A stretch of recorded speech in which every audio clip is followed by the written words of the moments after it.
Welcome back to our channel. నేను మీ మాధురి. జీవితం అనే పుస్తకంలో మొదటి పేజీ జననం అని, చివరి పేజీ మరణము అని చెప్పేసి ఆ దేవుడు రాసిస్తాడు. మరి జీవితంలో ఎన్నో కష్ట నష్టాలు, ఎన్నో ఒడిదుడుకులు, అసలు రోజుకొక ఎక్స్పీరియన్స్తో జీవితం అనేది ప్రతి ఒక్కరికి కూడా సాగుతూ ఉంటుంది.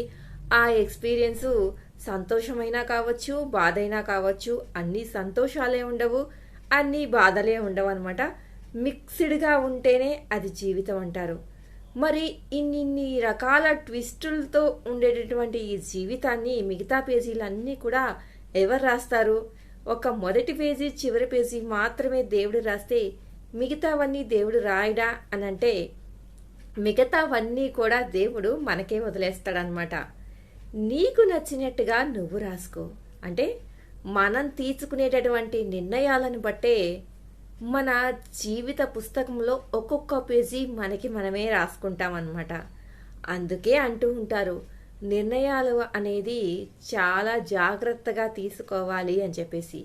ఎందుకు అంటే అవి మన భవిష్యత్తుని నిర్ణయించే ఆయుధాలన్నమాట.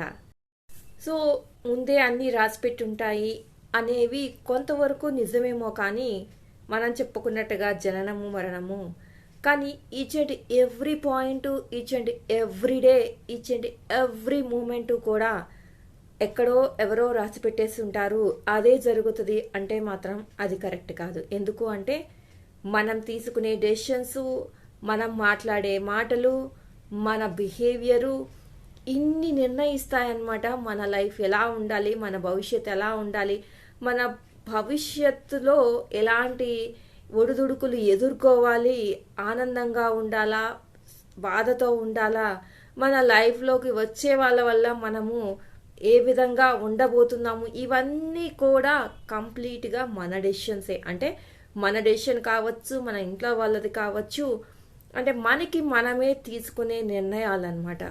సో ఇవన్నీ కూడా ఆ దేవుడు ఈచ్ అండ్ ఎవ్రీ పేజ్ రాసి పంపిస్తాడు. ఆయన చేశాడు, ఇంకా నేను రాసేసుకున్నాను, నా డెస్టినీ ఇంతే అని చెప్పేసి మనం సరిపెట్టుకొని కూర్చుని లైఫ్లో ఏది చేయకుండా ఎలాగూ డెసిషన్స్ తీసుకోకుండా ఉన్నామన్నా అది కూడా తప్పే. ఎందుకు అంటే చెప్తాడు కదా ఆ దేవుడే, కర్మఫలాన్ని మనం చేసేయాలి, ఆ తర్వాత ఫలితాన్ని వదిలేయాలి అని చెప్పేసి. ఇలాంటి డెసిషన్ తీసుకుంటే ఏం జరుగుతుందో, వేరేలాగా తీసుకుంటే ఇంకేమవుతుందో అని ఇలా భయపడండి అని మిమ్మల్ని భయపెట్టడం కాదు నా ఉద్దేశం. తీసుకునే నిర్ణయాల్లో ఒక క్లారిటీ అనేది ఉండాలి. మనం ఈ డెసిషన్ తీసుకోవటం వల్ల దాని పర్యవసానాలు ఎలా ఉంటాయి అని చెప్పేసి ఒక క్లారిటీతో వెళితే తప్పులు అనేది ఎక్కువ శాతం దొరలకుండా ఉండే అవకాశం ఉంటుంది అని చెప్పడమే నా ఉద్దేశం. మనం మనుషులన్నాక తప్పులు చేస్తాం. ఎందుకంటే ప్రతి ఒక్క విషయం గురించి కూడా మనకు ఒక క్లారిటీ లేదు. ఇప్పుడు చిన్నప్పుడు నడిచేటప్పుడు తప్పటడుగులు వేస్తూ పడిపోతాము, మాట్లాడేటప్పుడు అన్నీ క్లారిటీగా ఒకేసారి వచ్చేయవు, మెల్లమెల్లగా వస్తాయి. అలాగే ఏదైనా నేర్చుకునేటప్పుడు తప్పు చేయటం అనేది సహజం. ఆ తప్పులో నుంచి గుణపాఠాలు నేర్చుకుని ముందుకు వెళ్తాం. బట్ కానీ ఏది పడితే అది తీసుకుంటే మాత్రము లేనిపోని అనవసరమైన వాటిల్లో పడిపోవాల్సిన సిచ్యువేషన్స్ కూడా వస్తాయి. కాబట్టి క్లారిటీ మెయింటైన్ చేస్తే మాత్రము చాలా వరకు మనం తీసుకునే నిర్ణయాల వల్ల మనం రాసుకునే మన పేజీ సుదీర్ఘంగా చాలా ఆనందంగా ఉంటుంది అని చెప్పడం మాత్రమే నా ఉద్దేశం అన్నమాట.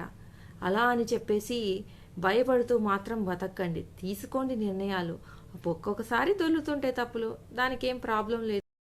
ఒక క్లారిటీ ఉన్నటువంటి థాట్తో ముందుకు వెళ్ళండి, కానీ మీ ప్రయాణాన్ని ఆపండి అని చెప్పడం అనేది నా ఉద్దేశం కాదనమాట. మీ ప్రయాణము సుదీర్ఘంగా సాగాలి అనే ప్రయత్నంలోనే ఇలాంటివి ఎదురవుతూ ఉంటాయి. కాబట్టి నిర్ణయాలు ఖచ్చితంగాను క్లారిటీతోనూ ఉండండి అని మాత్రమే చెప్పగలను. ఇదండి ఈరోజు వీడియో కనుక నచ్చితే లైక్ చేయడం మర్చిపోవద్దు. మరిన్ని ఇలాంటి వీడియోస్ కోసం వెంటనే ఛానల్ సబ్స్క్రైబ్ చేసుకొని పక్కనే ఉన్న బెల్ ఐకాన్ కూడా ప్రెస్ చేసేయండి. అప్పుడే నేను పెట్టే డైలీ నోటిఫికేషన్స్ మీ దాకా వచ్చేస్తాయి.